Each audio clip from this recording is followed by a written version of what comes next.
আজকে জুন মাসের 18 তারিখ 2026 সাল। এই মুহূর্তে আমি আছি সিলেট জেলার কোম্পানীগঞ্জ উপজেলার ভোলাগঞ্জ টিকের বাজার পিছনে ধলাই নদী। পরন্ত বিকেলে একটা কথা বলতে চাচ্ছি।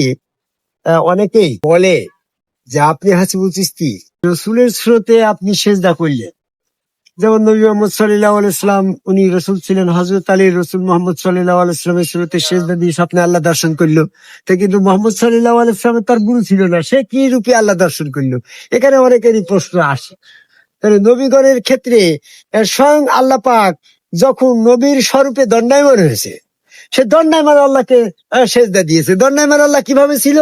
সূরা নজমের 6 নম্বর আয়াতে বলছে, আসমানের ঝুলন্ত চেয়ারে আল্লাহ রাব্বুল আলামিন মুহাম্মদ সাল্লাল্লাহু আলাইহি ওয়াসাল্লামের স্বরূপ ধারণ করে যখন সামনে দণ্ডায়মান হইলো, তখন নবী হযরত আলী দেখলো যে সামনে দুইটা, একটা নবী মুহাম্মদ সাল্লাল্লাহু আলাইহি ওয়াসাল্লাম, আবার ওই স্বরূপে আল্লাহ। যখন নবী মুহাম্মদ সাল্লাল্লাহু আলাইহি ওয়াসাল্লাম তার স্বরূপে আল্লাহকে সেজদা দিল, তখন সে বুঝতে পারলো যে ওইটা হচ্ছে আল্লাহর, এইটা নবী মুহাম্মদ সাল্লাল্লাহু আলাইহি ওয়াসাল্লাম। তাহলে প্রত্যেকটা নবীর কাছে ওই নবীর স্বরূপ ধারণ করে আল্লাহ পাক দণ্ডায়মান হয়েছিল, দণ্ডায়মান আল্লাহকে সেজদা দিচ্ছে। যেমন মুসার কাছে পাহাড়ের যখন বললে, হে মুসা তুমি জুতা খুলে আসো, আমি তোমার রব। আগুনের ভিতরে দেখলো যে মুসার মতো আর একটা মুসা দাঁড়িয়ে কথা বলছো, ওই নাকি রব। তখন তো নবীদের স্রোত শয়তান ধরতে পারে না, তখন আল্লাহ মুসার স্বরূপের দণ্ডায়মান হইলে ওই দণ্ডায়মান আল্লাহকে মুসা সেজদা দিত। ঠিক তদ্রুপ ভাবে আদম আলাইহিস সালামের সামনে যেয়ে যখন সূরা বাকারা 35 নম্বর আয়াতে বললে, হে আদম তুমি তোমার এই স্ত্রী নিয়ে এখানে থাকো, বেহেশতের ভিতর থাকো, ওই নিষিদ্ধ বৃক্ষ থেকে ভক্ষণ করো না, তখন তো আদমের কাছে ওই আল্লাহ দণ্ডায়মান হয়েছিল যে আল্লাহ সৃষ্টির আদিতে ছিল। ফেরেশতাদের সৃষ্টির আগে তো আল্লাহ ছিল, সে আল্লাহর হাত ছিল, পা ছিল, চেহারা ছিল, সে আল্লাহর স্বরূপেই যখন আদম তৈরি হইলো, তখন তো সে আদম তো স্বরূপে আল্লাহ পাকের মানব রূপে দণ্ডায়মান আল্লাহকে বেহেশতের ভিতরে সূরা বাকারা 35 নম্বর আয়াত যখন হইলো, তখন তো সে সেজদা দিয়েই তো প্রমাণ করলো যে এইটা আমার আল্লাহ। যদিও সেটা মানব রূপ ছিল, কিন্তু আদম আলাইহিস সালাম তো ওই মানব রূপে দণ্ডায়মান আল্লাহকে সেজদা দিয়ে অভ্যস্ত ছিল।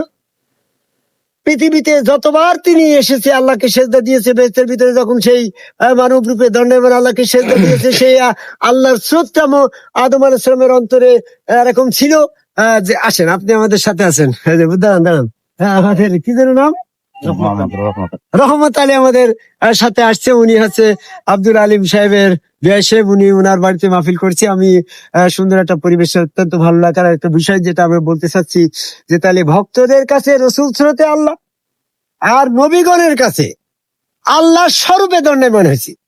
এজন্য এই স্বরূপে নবীগণ আল্লাহকে সেজদা করছে। সূরা আরাফের 29 নম্বর আয়াতে ওটা আসছে, ওয়াকিমু ওয়াজহাকুম ইনদা কুল্লি মাসজিদিও।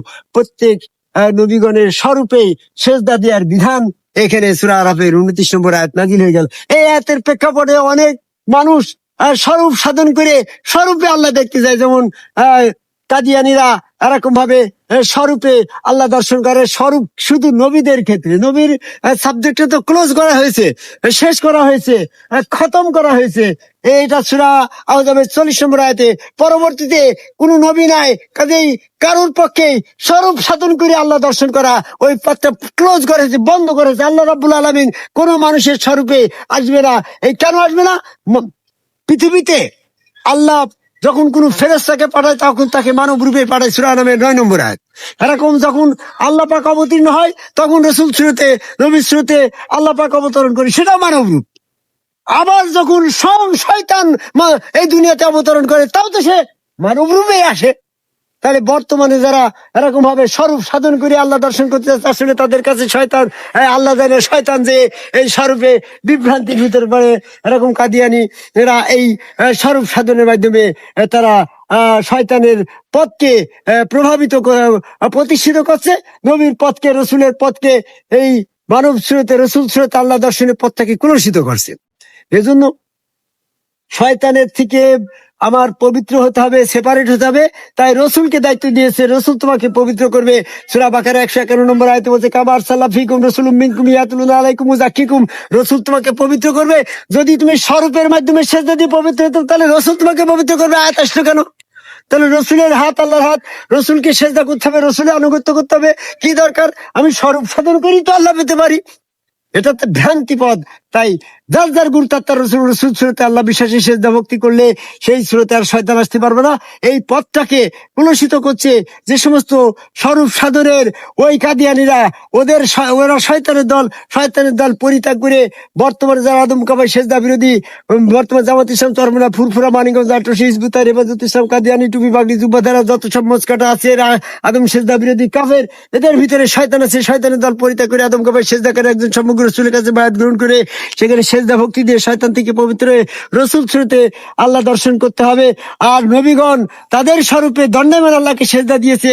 তাই বলে তুমি নবীগণের মতো তোমার স্বরূপে শয়তান আসতে পারে বিধায় তুমি স্বরূপে যদি আল্লাহ দর্শন করতে চাও তোমার সাথে শয়তান এসে যাবে। আর নবীদের স্রোত শয়তান ধরতে পারে না।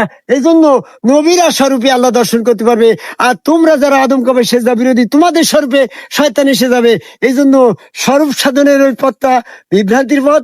যার যার গুরু তার তার রসুল, রসুল স্রোতে আল্লাহ ভক্তি, আল্লাহ বিশ্বাসী সেজদা ভক্তির পথটাই সঠিক পথ। এই সঠিক পথে আসার আহ্বান করে আমার কথা শেষ করে। জয় গুরু। জয় গুরু, জয় গুরু।